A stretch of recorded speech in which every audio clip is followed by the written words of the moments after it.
공개된 올해 경제 정책 방향 뉴스 추적으로 이어드리겠습니다. 경제부 고정수 기자와 함께합니다. 어서 오십시오. 올해 경제가 지난해보다 나아질 거라고 하는데 사실 그래도 체감하기는 참 어려웠습니다. 네, 정부는 지난해 3%대였던 물가가 올해 2%대로 떨어지고 성장률도 1%대에서 2%대로 오른다고 전망했습니다. 네. 하반기로 갈수록 점점 나아질 것으로 본 건데요. 이 수출이나 반도체 업황이 좋아지겠지만 서민들의 체감 경기에 영향을 주는 고물가와 고금리, 부동산 경기 침체 등이 크게 개선되기는 어려울 것으로 보여서 네. 정부가 이 부분에 정책 역량을 쏟기로 했습니다. 그래서 물가 안정책을 좀 들여다봐야겠습니다. 네. 지난해 공공요금도 그렇고 과일값도 너무 많이 올랐어요. 여기에 대한 대책은 혹시 나온 게 있습니까? 네, 정부는 올해도 2,400억 원을 투입해서 농축수산물 가격을 좀 낮출 예정이고요. 바나나와 오렌지 같은 수입 과일에 대해서도 관세를 지원해서 가격을 내리려 하고 있습니다. 통계청의 지난해 관련 지표를 그런데 보면 사과 같은 국산 과일이 먹기 어려웠던 거라 이 전체적인 과일 물가를 잡는 데 정부가 힘을 쓰려 한다 이렇게 해석이 되고요. 네. 지난해 물가에 큰 영향을 준 요인인 공공요금은 계속 오를 수밖에 없는 상황이어서 정부는 일단 상반기는 동결하기로 했습니다. 또 다른 생계비 부담을 덜어줄 만한 대책은 나온 게 있어요? 네. 먼저 물가와 연동되는 대학 등록금은 많은 대학이 이미 올리고 있거나 올릴 것으로 예상이 되고 있습니다. 올해 1학기 학자금 대출금리는 1.7%로 동결됩니다.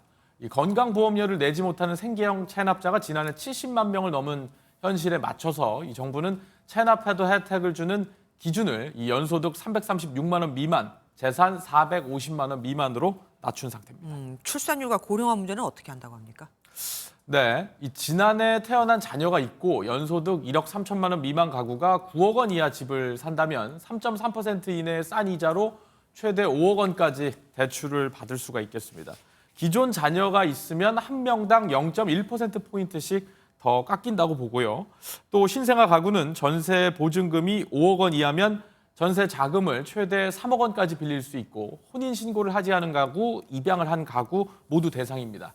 어르신을 위한 기초연금 문턱도 정부는 낮췄습니다. 혼자 사는 어르신 월소득이 213만 원 이하, 부부는 340만 원 이하면 기초연금 수령이 가능한데 혼자 사는 어르신은 1만 원 정도 오른 최대 33만 5천 원 정도를 받을 수 있습니다.